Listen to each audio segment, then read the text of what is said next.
Travel gals. Hello. Hi. How is everybody? And Kim's in the lobby. Kim's going to be talking to us later. We'll have her pop in. And we wanted to do this a little early this week because next week is a special event for a lot of people. Not for everyone, although some people like to celebrate Valentine's Day with themselves, which is a good thing too. It's a good thing too. Anyway, so we're going to talk about some ideas on what to do for Valentine's Day, how to make a great present. Actually, at this point, I don't think you're going to be able to get to any of these places if you're just booking it now, but it would be a great anniversary present or a Valentine's Day present, just to, have a little romantic getaway. At any rate, I want to introduce everyone before, let me get rid of this. I can't believe, why do I have this email on? All right, let me turn this off so we don't get interrupted. Caitlin Gu is she's with the Vegan Word, and I know I'm stumbling all the time now. And Wendy is with the Nomadic Vegan, and I will put up the links in a little bit. And then Kim is with Veg Jaunts and Journeys. And so anyway, let's begin. So Caitlin, do you want to talk about some of your ideas, if you were to go on a honeymoon, where would you go? So a number one destination would be the Greek Isles, specifically Santorini, Greece. I was there a few years ago, and it's absolutely beautiful. So when you picture a Greek island, what do you think of in your head? You probably think of whitewashed buildings, blue dome roofs, beautiful blue sea, and that's Santorini. So most people picture Santorini when they think of a Greek island. But it also happens to be really vegan friendly. So Greek cuisine is naturally quite vegan friendly. Lots of, they have meze, sort of like small plates, and lots of those happen to be vegan. So when I was there, I don't think I went in a single vegetarian or vegan restaurant. I just went into sort of typical Greek tavernas, and every place had you get Greek salad with fresh tomatoes and cucumbers and a vinaigrette. That's delicious. And there's also a dip in Santorini that's really popular, fava, which is made with split lentils, and it's delicious with some fresh bread. Really great. And in Ia, which is one of the main cities on the island, really beautiful city. I'd highly recommend staying there. It has some of the best sunsets in the world, so it's a really lovely romantic place to stay. It'd be great for a honeymoon or an anniversary. And there are a couple of especially vegan-friendly restaurants in the city, in Ia itself. So one of them is called Kanduni. That was probably my favorite restaurant. They had just a huge list of vegan meze, and the owner was really friendly and really willing to adapt things. They had my favorite thing was horta, which is wild greens that he foraged every morning. He'd pick them from the hillside and then bring them back and cook them with olive oil and lemon. So delicious. And then fried eggplant and zucchini is also really nice because I think their eggplant's slightly different there. I think the skin, it just seems like a bit thinner or something. It tastes a little sweeter. Really delicious. And then my second favorite restaurant in Santorini is a place called Karma. And they did this chickpea stew. It's a very traditional stew from a neighboring island. And on the island, they actually make it with rainwater. I don't think they did that in the restaurant because it's probably against some kind of hygiene standards. Right. But traditionally, the villagers would gather rainwater and then put the chickpeas in the rainwater with onions and lemon juice. And then they deliver it to the local baker, who would put it in the bread oven just alongside all the bread loaves. And nice. Just let it bake along with the bread. And so it ends up with this really delicious sort of like caramelized onion flavor. So good. Isn't that where that movie, because I'm into the movie theme today, the Traveling Pants, what was it called? Oh, the Sisterhood of the Traveling Pants. Yes. Weirdly, I saw that movie with my dad. He really liked it for some reason. He wanted to go see it. It's kind of aimed at like teenage girls. Okay, then. My dad just loves the movies. He will see anything. He doesn't care what genre it is, whether it's aimed at men or women or age range. He just loves everything. Oh, so he'd be a great date, right? Because he'll go to any movie and does he cry? Yes, he does. In fact, I think he cried at Sisterhood of the Traveling Pants.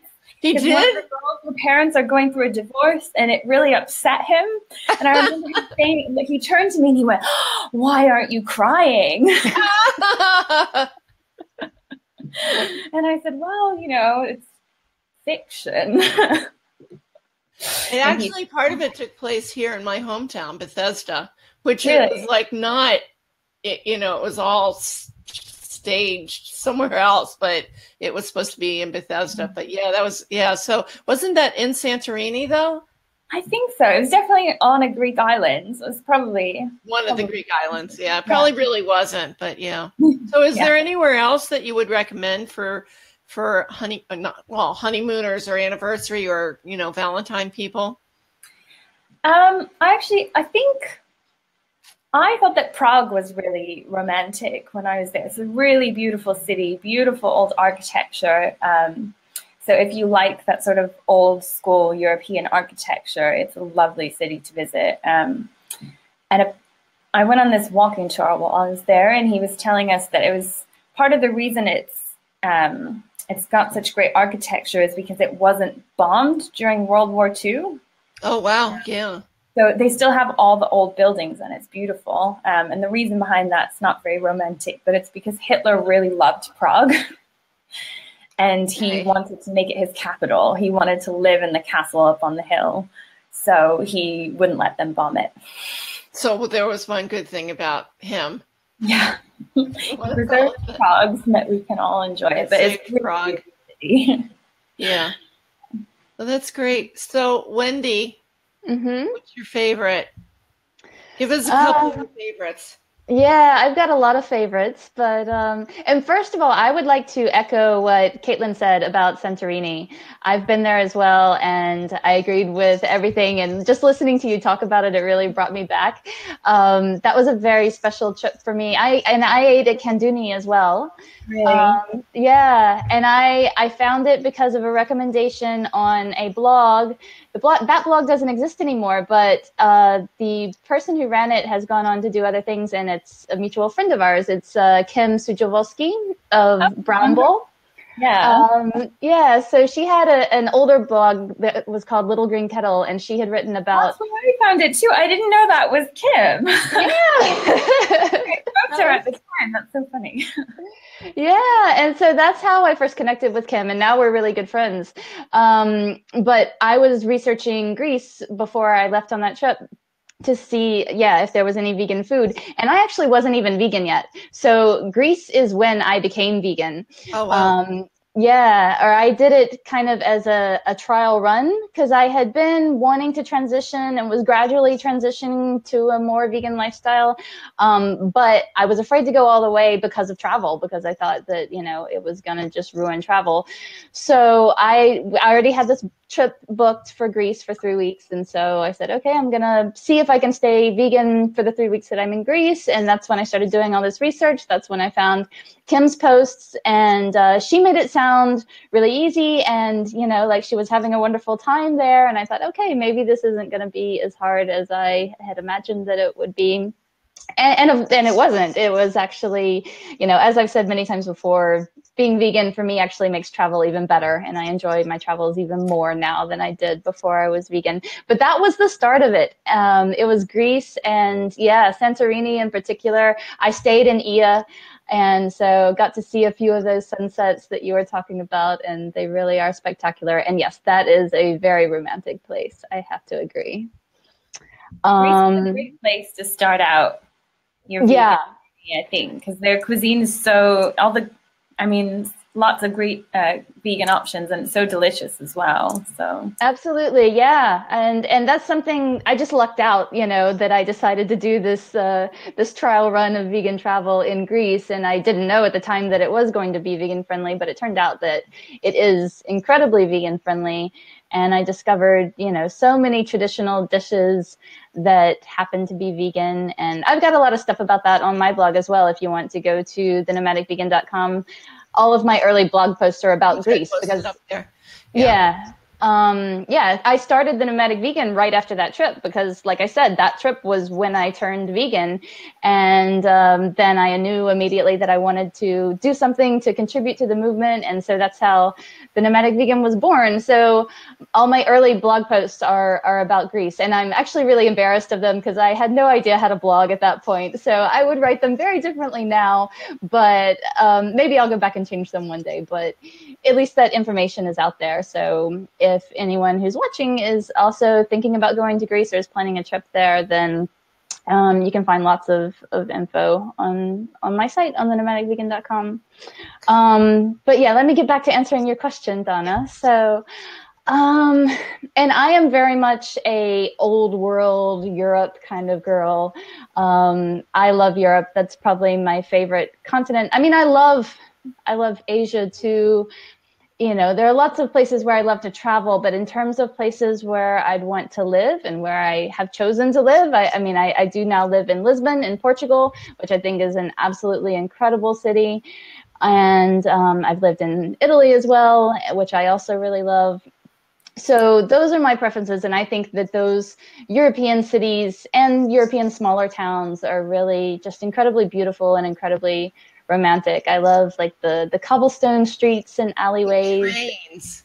The trains, yes. It always gets me because, again, back to the movies, you know, the trains, that's when they always say goodbye to each other and start crying.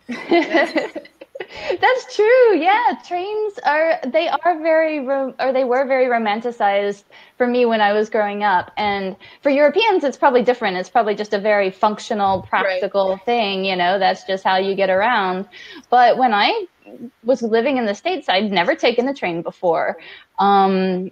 And maybe you have, Donna. I imagine the train system is a bit better around DC than it is in Alabama, where I was growing up. It's not romantic whatsoever. And right now, we don't want to talk about trains after what's been happening lately. So yeah, fair enough. So yeah, the trains, and I love traveling by train. It's so much better than a bus or a plane. You know, you just get to sit back and relax and watch the landscape pass you by. And I love just gazing out the window. You know, I can do that for hours and be thoroughly entertained by that. Yeah, so I would say Europe in general is for me the most romantic kind of region in the world. And then more specifically, there's so many places. I mean, in terms of small towns, Bruges is definitely one in Belgium. That's a really beautiful little city, little town. And where is that exactly? Where is Bruges? I mean, Belgium is quite small, so it's in the Flanders part, so the Dutch-speaking part, not the French-speaking part of Belgium. Yeah, I'd have to look at a map to give you any more detail than that. But it's really easily accessible. If you're going to be anywhere in Belgium, if you're going to be in Brussels or Antwerp, then you can very easily go to Bruges, probably on a day trip even. Yeah. Yeah. So I definitely recommend that one. And then, so many places in Italy. Yeah, I was going to talk about Italy, or I was going to ask you to talk about Italy because that's one of your fortes, and Kim's as well, which we'll get her on in a couple minutes here. Yeah, great. Yeah, I'd love to hear what Kim has to say about all of this. Yeah, I mean, I think everywhere in Italy just about is romantic. I lived in Rome for a time, and even though it's a big city, I mean, in general, when I think romantic, I think of probably smaller cities and towns, but Rome has lots of little kind of hidden away parts of it that are very beautiful as well. There's Trastevere, which is the area on the other side of the river, the Tiber River.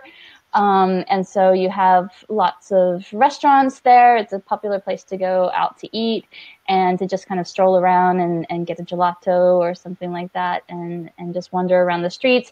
And in the summer, all of the restaurants have their tables out on the sidewalks. So you're eating, al fresco, dining al fresco out in the open air, and they have the red and white checkered tablecloths. It's like straight out of Lady and the Tramp.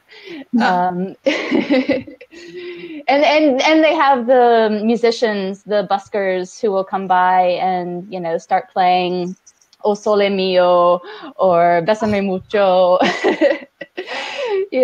and they'll serenade you while you're dining. So that's really nice as well. And I got married in Rome, so of course I'm going to think of it as a romantic place.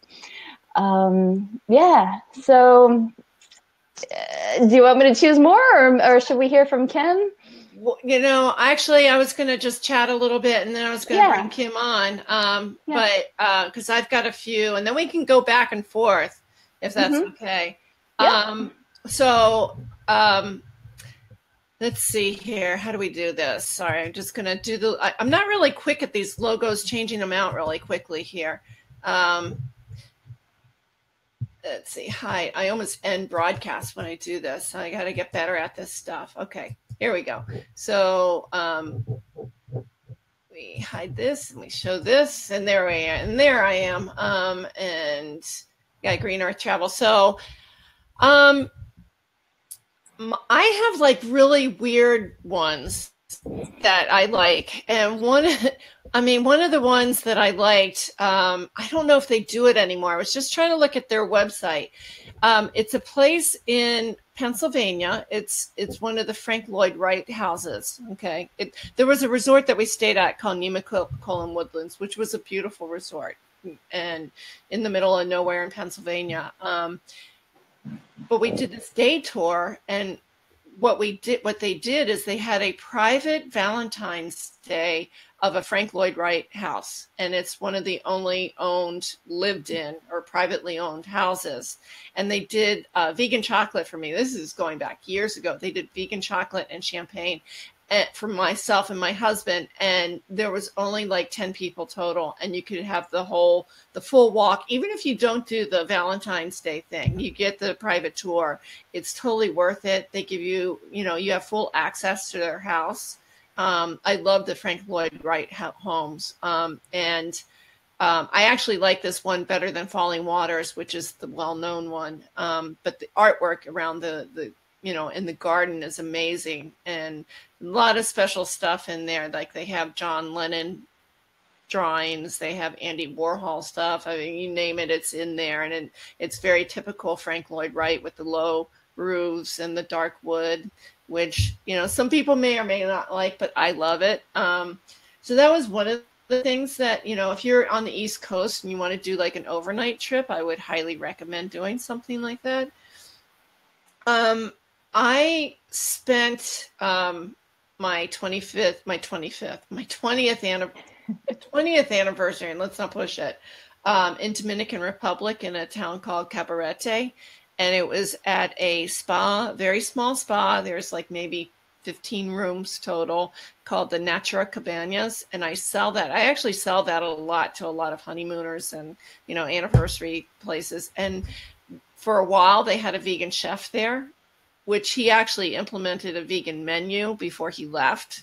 So the food was it was incredible. All the fresh fruits and veggies you could get, and just, they just did a superb job. And I did yoga right on the beach, that kind of thing. I had a, massage on the beach. And if I could, I have a picture down below. I know you guys can see it, but I can't show it to everyone. Maybe I'll show it later. But it's one of the most beautiful beaches.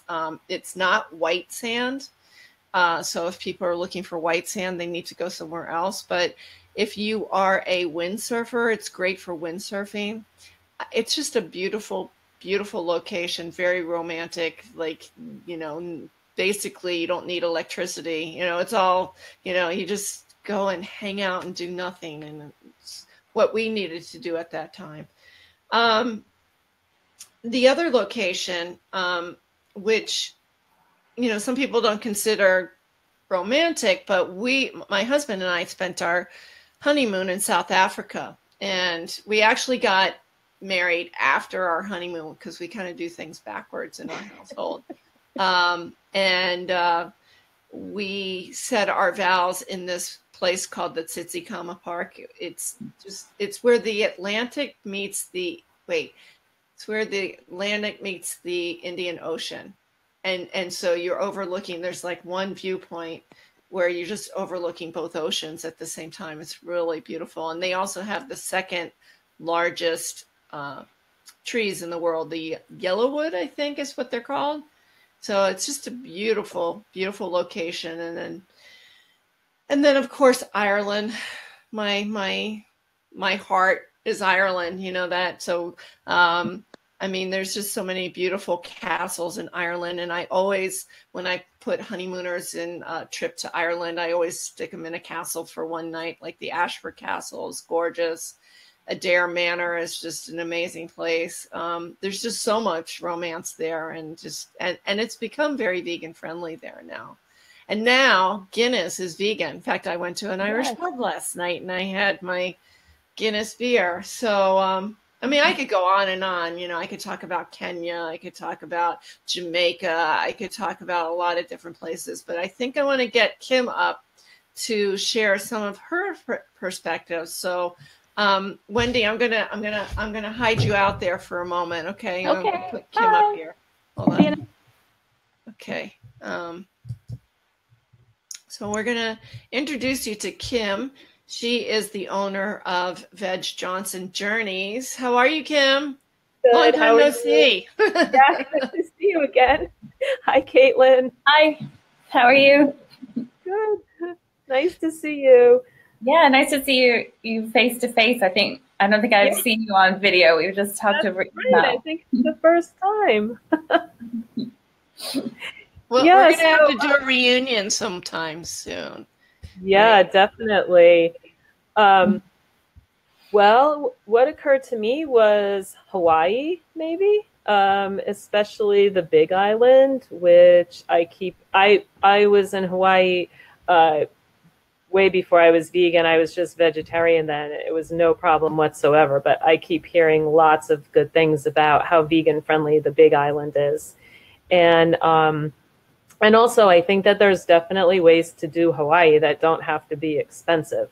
So, and it's, you know, pretty easy to just get a car and drive around. There's little to no chance of getting lost because there's really just one road that goes around the island. So, and then actually, I don't know, I actually find New York to be pretty romantic. I was going to mention that, yeah. Yeah, it would be a good place that's easy to do on spur of the moment, and certainly a lot of, you know, off the beaten path, secluded areas, especially if you get out of Manhattan or go somewhere downtown and just get away from the touristy areas. And also I lived in New England for a very long time, so I could highly recommend, especially even in the winter, Maine and Vermont.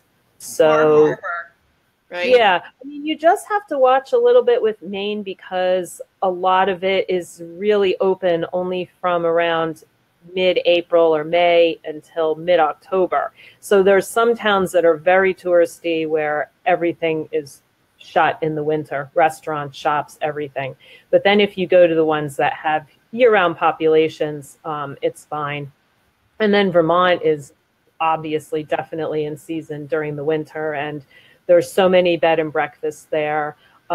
It's not one of the better places for vegan friendly because, which is actually kind of surprising because they're just so dairy focused, their economy. So, even if like they have a lot of food co-ops, which are normally very vegan friendly, but everyone I went into in Vermont was a little bit of a disappointment. Not terrible, but just not nearly as much stuff as I found other places. So, but I would think if you're staying in a bed and breakfast or something, you can ask the owners to work with you for breakfast. So there used to be a vegan bed and breakfast like back in the 90s. Yeah. It was a great place. Of course, it was also nice that we had, the owner was such a nice looking young man. That's romantic in a different way. Yeah. Yeah. So I just thought about that for some reason. It was kind of an interesting weekend with my husband and his 2 kids there, and they kept making fun of me because I was looking at him. Sorry. I'm also with Wendy with the Old World, Europe, smaller towns. Yeah. And I did just want to mention, I went to Bruges just for a day trip, but actually from Amsterdam. So that was very doable. Everything there is just so close together. So, and you live in a town that's very romantic. Yeah, Asheville, really, it's not a very big place, only about 100,000 people or so, but it really, I'm finding, offers something for everyone. So there's a lot of bed and breakfast. There's a lot of cultural things, all different types of accommodations, and then lots of outdoor possibilities. And vegan paradise. So, yeah, what did you do? You did a honeymoon. Where did you guys go? Were you vegan then? No, I have not done a honeymoon. Oh, I thought you have. No. Well, we got to work on that. my partner's first choice would it would be a toss-up between Paris and Hawaii. Okay, that's a good choice. Yeah. So those would both be very doable. The one thing that keeps popping in my mind, one of the reasons why I got into the business was to go to Africa. And yes, I did South Africa, and it was awesome. The Tsitsikamma Park was just beautiful. It wasn't as vegan friendly back then as it is now, but Kenya was, I didn't go with my spouse at the time. I was a travel agent trip, but I went to see the Karen Blixen house, and I don't know if you guys know who she was. She was kind of an environmentalist / feminist / I know there was hunting that went on there, but it was in the early 1900s. But it was just one of the most romantic movies that, back in the 80s. So I went to see the house, and it was just so beautiful there. And Kenya in general, just to, be around the wildlife and the nature, it was so romantic. But what surprised me the most is how vegan friendly it was. That's amazing. Yeah. Even then. Yeah, even then in I think I went 2001, because they have a large Indian population. So it's a very heavily Indian food, and you just, took out the ghee and whatever it was. And every restaurant had a vegetarian table. So I actually thought I was going to lose weight. I tell this story all the time, but I thought I was going to lose weight because South Africa was so not like that. And I ended up gaining weight because what would happen is they would bring me my special meal to my table. But before they would do that, I'd see that there's a vegetarian table. So I'd go over there, and then they'd bring me another dinner. So a lot of times I was eating 2 meals. But anyway, so yeah, I want to thank you for joining us, Kim. I'm going to bring Wendy back on, if that's okay. Thanks for coming on. And I'm going to see you next week. So on our Travel Tips Tuesday. Sounds good. Okay, let's bring Wendy back on here. Hey. Am I back? Yes, you're back. Woohoo! So any other thoughts or suggestions for people? Well, you did make me think of something, Donna, when you were talking about how you have honeymooners stay in a castle for at least one night when they're in Ireland. Yeah. And that made me think about Spain, which is where I had my honeymoon, actually, in Andalusia in southern Spain. And all throughout Spain, they have what are called paradores. Is that the right name? Paradores? I think they call them paradores here. Paradores, okay. Your first pronunciation was better. Yeah, I like your pronunciation much better. Or villas. That's the other thing. Yeah, so they're usually historical buildings. They can be lots of different things.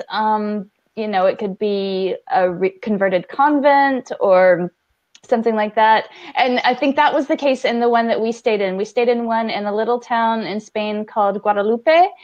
And it was part of a convent, but they had converted it into a parador. So it's like a hotel, but all with period furnishings and, just a really romantic atmosphere. And you can get some good deals on them too. It doesn't have to be outrageously expensive. I think it's government run, actually.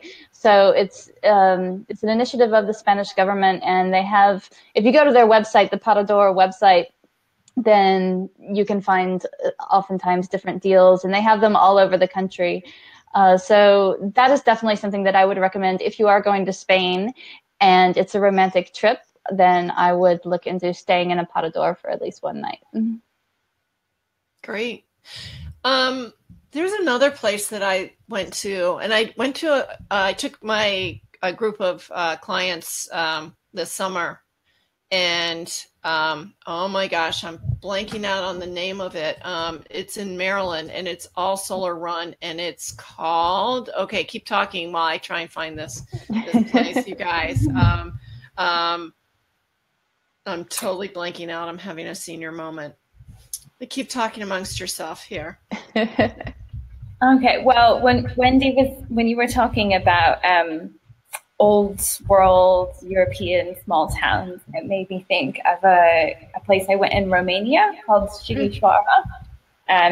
It's in Transylvania, and it's actually most famous for being the birthplace of Vlad the Impaler, better known as inspiration for Dracula. So it doesn't sound very romantic. It's actually a really beautiful little town. I was there in March, I think, so it wasn't high tourist season, and I was basically the only tourist in town.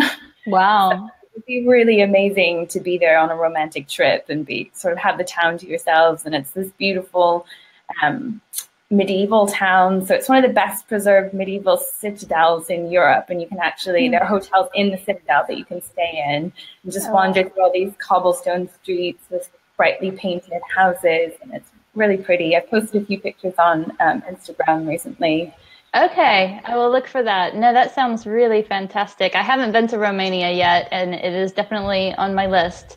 Yeah. So I will be sure to make it there. I mean, the way you're describing it reminds me of like Carcassonne, for example, in France. I don't know if you've been there. It also has a medieval citadel, which is really gorgeous, but you're definitely not the only tourist when you get there. It's pretty amazing. I went into a restaurant and they actually had to open the restaurant for me. They said, "Oh, we hadn't expected a tourist yet. Like, it's kind of closed down for the season. Not that many locals are around either." They opened it up just for me. And I was there during Lent, which is a great time to visit Eastern Europe. They Orthodox practitioners, they go vegan during Lent. They're not supposed to have meat, eggs, or dairy during Lent. So it's so easy to find vegan food. I just went into restaurants and asked for fasting food. Loads of the bakeries and even some fast food chains had vegan food. So it was great. I've been thinking about it recently because I'm planning a vegan Lent tour of Bulgaria, Serbia, and Montenegro. Yay! Happening in March. Yeah, I'm so excited.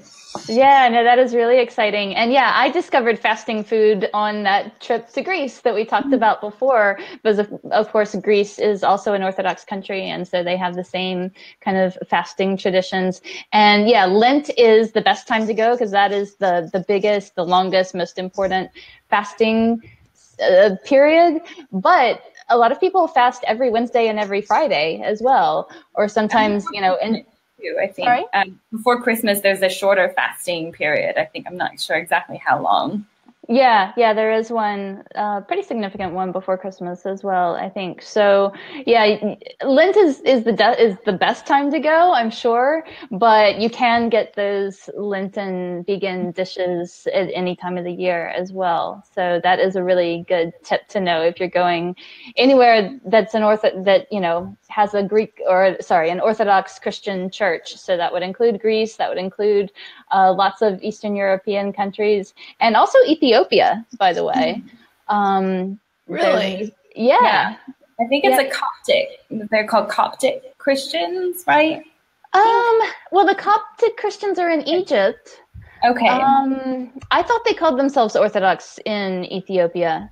I'm not 100% sure about that, but I know that they do have fasting traditions there as well. Now, there's a town back to Belgium. There's a town called Ghent, right? Yes. And they actually will. Kim said she's going to Romania and Bulgaria as part of a group in October, so she sounds like she'll be all set. But there's a town called Ghent that goes vegetarian once a week or something. Is that right? Oh, yeah, I've read about that.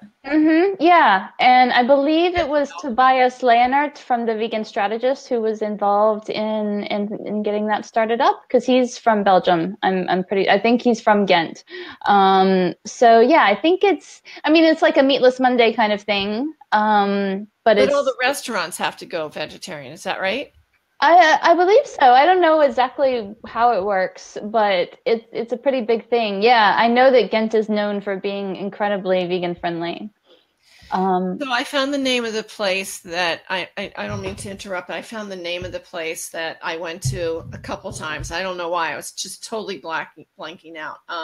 It's called the Savage River Lodge. It's an all solar run, eco-friendly eco lodge. Not even eco. It's an eco lodge in Cumberland, outside of Frostburg, Maryland. It's up in the woods. It's just a beautiful place. They did a spectacular vegan dinner just for us because the chef likes to play with different foods. It's a sit-down dinner kind of place, so a little fancy but not dressy. The town of Frostburg is this cute little town where you can go to antique shopping and stuff like that. But it was the Savage River Lodge, and I would highly recommend it to people. And you can bring your dog. You can bring kids. Not that would make it like really Valentine or anniversary or honeymoon friendly to bring your dogs or kids, but we did. We had fun. So I'm sorry. You say dog. I automatically looked at my dog. Oh, bring him up. We want to see him. Yeah, let's see him. We have to have our monthly fix of the puppy. Hello. And tell us his name again. Benito. Benito. Oh, what does that mean? What does Benito mean?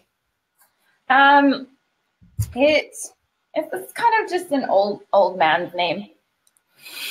That's what everyone in Spain says to me. Why'd you give your puppy an old man's name? Is that right? Yeah. Does it mean like Little Ben? Like, is it a diminutive of Benjamin? Yeah, it is. And I think it might be related to Benedict in English. I think it might be. How do you spell it? Benito. Oh, okay. So it's not bonito like the Japanese. No. That's not. A lot of people get it wrong. Yeah. Well, also bonito is pretty beautiful in Spanish, so it could be that too. I call him. That's true. Sometimes I call him Benito. Yeah, always sleepy. So any other suggestions or ideas for people before we call it a day? I don't see any questions here, but first off, I want to thank everyone for watching the replay, and please share this out to all your friends to give them all ideas of what to give their loved ones for Valentine's Day, because this is a great present. The gift of travel is the best present you can give. Absolutely. Yeah. I'm all about giving and getting experiences as opposed to just, material possessions. I value the experiences a lot more. The experiences are lifetime. The possessions are not, right? Yeah. Yeah. So yeah, I guess I know I talked a lot about Europe and talked it up, and I do love Europe, but I think Asia has a lot to offer as well. And particularly in terms of value for money. If you are on a tighter budget and you want to have, a really nice holiday as a romantic getaway, you can go to a spa or a resort in somewhere like Thailand or India, and, you know, have like a really luxurious kind of experience for a fraction of what you would pay in Europe or in the US. That just made me think of something else, saving money, or you know, or having your money go a little bit further. Well, first off, South Africa, your money can go really far there. But Canada, and in particular Montreal. So if you don't have the money to go to Paris, but you want that, or France, and you want that French feel, and you're in the US, I recommend Montreal highly. You know, it's very European, very French, obviously. And the money, your dollar goes like crazy. Oh, that's a really great idea. And I've never been to Montreal, and I really want to go. I've never been to Canada at all, actually. Well, Toronto is very European, it would remind me more of something like a German city, you know, whereas, you know, Montreal is a very French city. And there's a lot of great architecture there. And I mean, you know, you can't go wrong with the French language. You know, that's about as romantic as it gets. Yes, although the way they speak in Montreal is pretty different from the way they speak in Paris.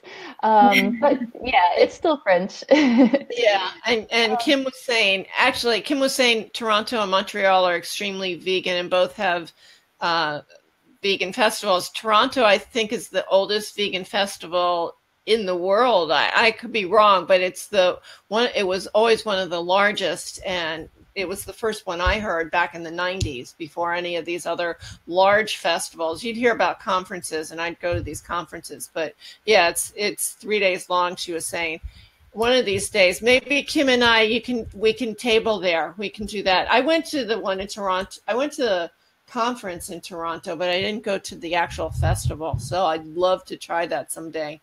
Maybe we could all table there. That would be great. Let's bring a group. Yes, let's bring a group. We can do like the Vegan Travel Gals group. Yeah. We got to think about that one. The problem is that usually, you know, the DC Veg Fest, which is my hometown, it usually collides with that. But maybe one year I can skip it and go to Toronto and do the Toronto Veg Fest with you guys. Yeah, we'll see if we can make it happen. I didn't realize that Montreal would be so much cheaper than the US. Like I said, I haven't been to Canada before. Canada, as a rule, is. In fact, I checked it the other day, and it was it was like what did we say, Kim? Was it like 75 cents to the dollar, something like that?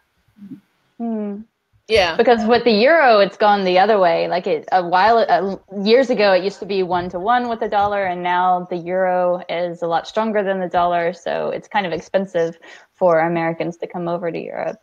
But yeah, so that was a great suggestion, I think, for people to go to Canada instead. Yeah, especially, you know, and you can also go to Vancouver, and you can do in fact, I've got somebody who's wanting to do some hiking and he wants to do some rail stuff. So that's, you know, I mean, their rail is a little bit different than our rail.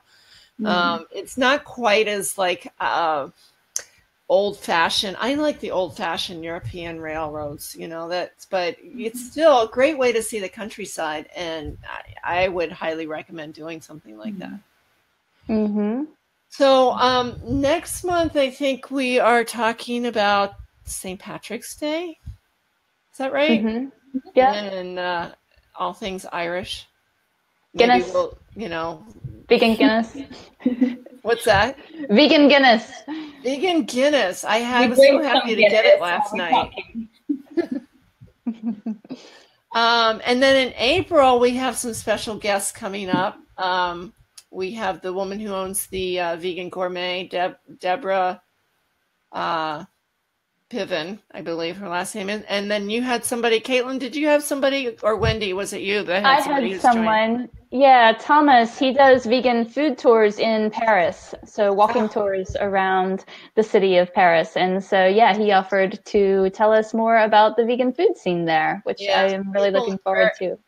Yeah, so April in Paris. That's about as romantic as one can get. And you can, if you're going to do it, you can book it now for Paris. You know, there's some pretty good deals going on right now, as I've been finding. So at any rate, guys, thanks for joining us, and please share this out. And Wendy's going to post this on her YouTube page, hopefully. So you'll be able to see it there as well and share it there as well. And we will see you guys next month. Bye. Bye. Bye. End this.